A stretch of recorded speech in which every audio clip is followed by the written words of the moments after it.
Today we're doing the Annihilator. The Annihilator.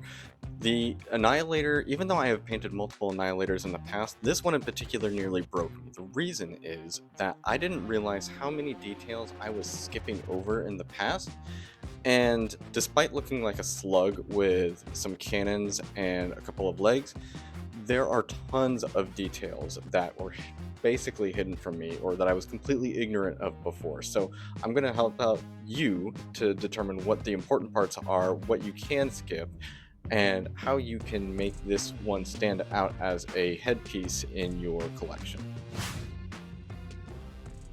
All right, we are doing the Annihilator today.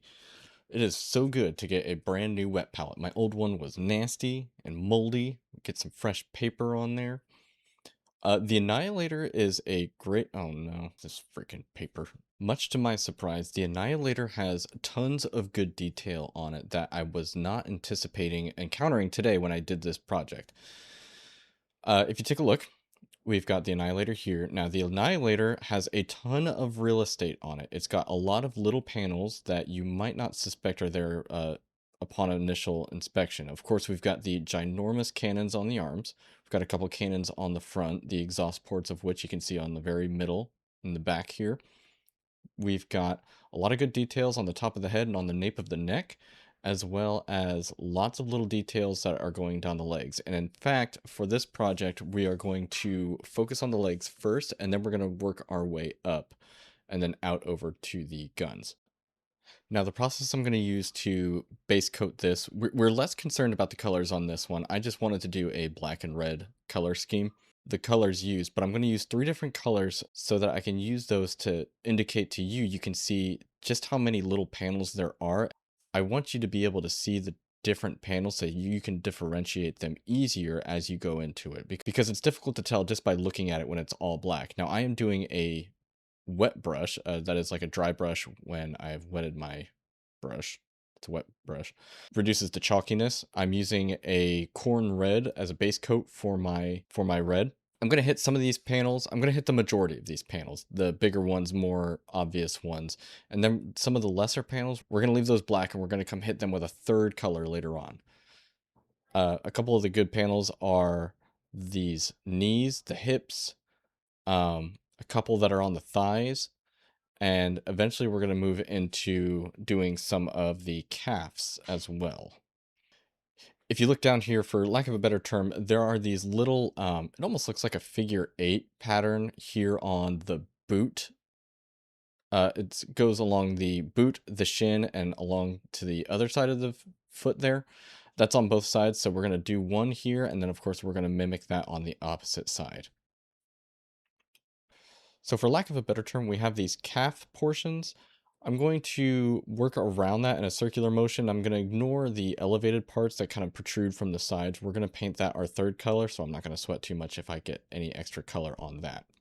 And if you look closely, you have what appear to be these vents that face towards the front. We're going to make sure we get the edges of those so that you can see those pop from the front of the mech. So we're going to get the calves completed. We're going to go all the way around. We're going to do the inside and the outside of the leg because they are on both sides of each leg. And then as we begin to progress down the leg, we have the shins that we can work on. As you look, there are these indentations in the center of the shins. We're going to add some color to that just to get some differentiation there. Now, this would be a good place to put shade if you had a color other than black. The shins here are big panels. I don't want to paint those red as well since I've already done red all the way around it. So I'm going to just fill them in just for funsies. And if you'll notice that there are some lines on the knees as well, we're going to leave those black for now. And those are going to be painted our tertiary color. If you flip the mech around, you also have some indentations on the back, again, on kind of on the calf area. We're going to fill those in with red as well, and we're going to hit these little spots around the ankles. We're not going to overdo it on painting red panels. It's going to be easy to overdo it. We're not going to overdo it. We're going to just do it. As we get to the bottom, we're also going to give some attention to the toes as well. When it comes right down to it, we're going to be basing this miniature as well. So even though it might seem like a lot of red, we're not going to concern ourselves too much about it because a lot of it's going to get covered. It's going to seem like we're overdoing it. We're not. No big deal. At this point, I'm just trying to decide if there's any other red spots I want to make before we move up to the top portion of the mech. This is completely up to you. From here on, we're going to start at the guns. And there are a couple of notable spots here that we can focus on. Particularly, there's this triangular portion. This is like an action, like, because normally some annihilators have like an AC-20 or multiple AC-10s, and so this would be like an ejection port. So we're going to paint around this, and then that moving action, we're of course going to paint a probably like a silver. You've got some large, generously spaced panels here on the side of the cannons. We're going to go ahead and paint those red as well. Those are going to be a nice focal point for to catch the eyes. When the eye sees large, flat planes that are painted one color, that is a really easy way to draw the eye's attention to that. You're going to see this also exemplified in the top of the head. We're going to paint that red as well, and you'll see it's going to be a really easy way to draw the beholder's eyes to where you want them to look on your mini. And at this point, feel free to be rotating the miniature around. There are some panels on the underside of the cannons and the arms that you're going to want to address as well. After we've kind of gone around on the legs, we've given a little bit of love to the arms, we're going to just continue to rotate the mech around and add some red details to the back. And we're going to eventually just work our way up the shoulders here, up the arms, up to the head. And the finer details we're going to get later. We want to just get all of our red out of the way and get that addressed. So if you look underneath the arm cannons here, there's actually this unique little panel here. It is actually not separate from the rest of the panels. It's actually technically connected, and it angles off at a different obliquity, and it actually kind of guides into that action panel, for lack of a better term. Go ahead and paint that your primary color as well. Now, this part here is one of the things I was looking forward to the most. I'm going to zoom in here so that you can see it. There are three, they almost look like trap muscles. Am I thinking of the right thing? The tiger claws on the side of a buff dude's chest. The, is that what I'm thinking of? Is that the, anyway, you've got these horizontal panels that separate and have these indentations rearward of them, and they have a couple of very fine lines on there. This is a really good spot and a really easy way to add, to make it look high detail. If you can get those lines without mushing in between those three panels, those colors are going to pop. Even now you can see the black standing out from between the red, and then you have those portions in the back there. This is, in my opinion, some of the best portions of the Annihilator. Another very important portion of this mech are the shoulders. Even though this mech doesn't even look like it has shoulders, it's got these great big generous panels all along the top of the mech that go from the chest all the way back to the rear on the back. These like piano keys kind of situation. If you look, you have the we'll say the red keys here, and in between you have these little nubs, these lined nubs that go in between. You have the panel lines, and then you have these nubs here. Yeah, 1, 2, 3, 4. There you go. Those are going to get painted our third color later. But just like those chest muscles, if you can keep from getting anything in between the panel lines, you're going to have multiple different orders of magnitudes of color pop on those shoulders here shortly. You'll have the black, you'll have the red, you'll have the third color, and they're all kind of working in concert to draw the eye to the top of the mech, which is what you want. You have a lot of good details here on the nape of the neck. You've got heat sinks, you've got lines, you've got extra panels. There's this strap that goes along the nape of the neck. We're going to paint that. And there's really no rhyme or reason as to why I'm picking these panels. I'm just trying to get panels that are spaced out from previous panels that I've colored. This is, of course, completely subjective, and you can paint whatever you're comfortable with. Let's address the head. Now, arguably, the most important panel here on the head is what I'm just going to call the brow. It's this big, broad panel that goes from all the way from one side clear across the front to the other. It's a big, flat, open plane. This is a good panel to do glazing on and get a good gradient, because you can start. This is almost like doing a rounded cockpit, you can start in the center and make it brighter and then work your shades around the ends there, or vice versa, make it real dark and then build up your brightness in the center. This is going to be an excellent panel for that, and because it's on the top of the head, it's going to be an easy, if not the main focal point of your mech. Flip your mech over, double check, and make sure you haven't missed any spots. For example, I didn't get this square on the underside of the cannons on the inside. And then you're just going to double check and see if there's anything else that you want to make your secondary color, this red color in this case. Now at the end of my red portion here, I have gone over and I've gone and done just a little bit of edge highlights, done some gradients, and this is going to help make everything pop just the way it should. And from there on, our red is complete. Now that we've gotten the red out of the way, we can move on to our accent colors, which is going to be a silver as usual. I'm going to get not my favorite silver, because I don't know where I put it. I'm going to get a lead belcher, and I'm going to start doing all the usual suspects. We're going to paint the exterior of the weapons. We're going to paint the actuators, the joints around the ankles and the legs, and we're going to start doing just some of the equipment bits, anything that has to do with a heat sink, a vent, anything that looks like it's got some technological shizzy wizzy involved with it. We're going to just paint that silver, and that's just going to give it some a little bit of extra depth. So here we're going to focus on the cannons, and obviously the cannons are a huge portion and focal point of this unit. If you take a look, we've got what appears to be this H-shaped portion over the action. As you can see, this would be the action for like an autocannon of some sort, and right behind it you have what appears to be a heat sink, so both of those are going to get silver rated. And I'm going to do the inside of that action silver, but I'm not going to do the outside. I think that's going to become our third color we're going to use. I'm going to get it silver on the inside because that's like the inside of a moving action. There's a couple little slots in there that's going to look good with a little bit of shade put on there later on. A little bit of extra contrast there might be nice. Now, if we just review, you can see where we've gotten this all over the mech. We've got it on 2 lasers, 2 on the chest, 2 on the arms. We've got it around the bands, that is the waist, the hips, the ankles. Also got it on the legs, the knees. We've got it along the shoulders.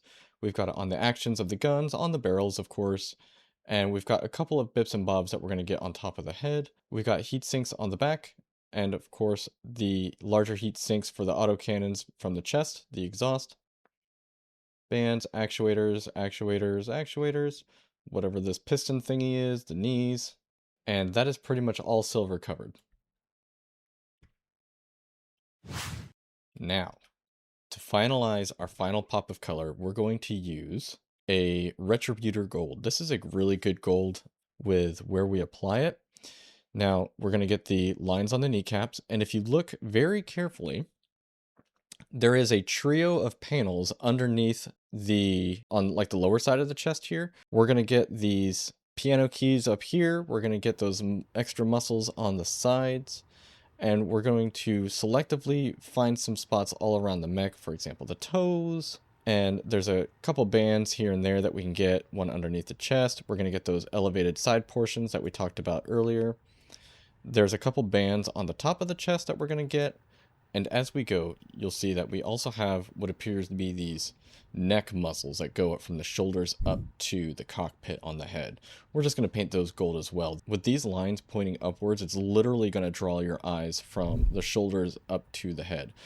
I don't know if this is an intentional design feature, but it's a good idea. Now that we've gotten the gold on, we have gotten our entire base coat done. And that's the hard part out of the way.